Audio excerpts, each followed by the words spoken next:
नमस्कार, मी सुद्धा महाराष्ट्र खबर न्यूजमध्ये आपल्या सगळ्यांचं स्वागत। जिवंत महिलेला कागदोपत्री मृत दाखवून त्यांची जमीन हडपण्याचा धक्कादायक प्रकार समोर आलाय। यासाठी बनावट कागदपत्रांद्वारे सरकारी नोंदीत बदल केले होते, मात्र कुटुंबीय वेळेत सतर्क झाल्यामुळे हा मोठा गैरप्रकार उघडकीस आलाय। या प्रकरणी मृणालिनी निकम यांनी बाणेर पोलिसांमध्ये दिलेल्या तक्रारीनुसार सविता दत्तात्रय सोमवंशी, शैलेश राठोड आणि दत्तात्रय संभाजीराव शिंदे यांच्यावर गुन्हा दाखल करण्यात आलाय।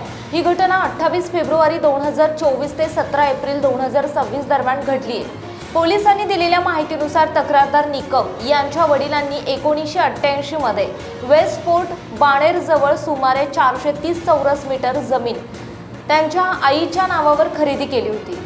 तक्रारदार यांच्या आईने वयोमान आणि आजारपणामुळे या जागेची पॉवर ऑफ अटर्नी तक्रारदारांच्या नावावर केली होती।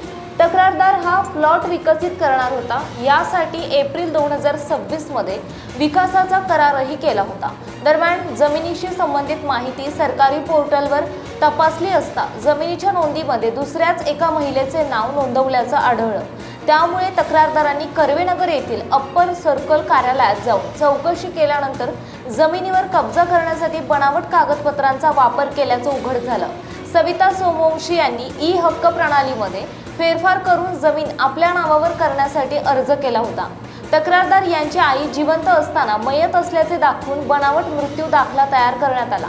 वारस प्रमाणपत्र आणि इतर कागदपत्रेही बनावट तयार करून शैलेश राठोड मार्फत तहसील कार्यालयात जमिनीच्या नोंदीत फेरफार करून मालकीच्या नोंदीत बदल केला।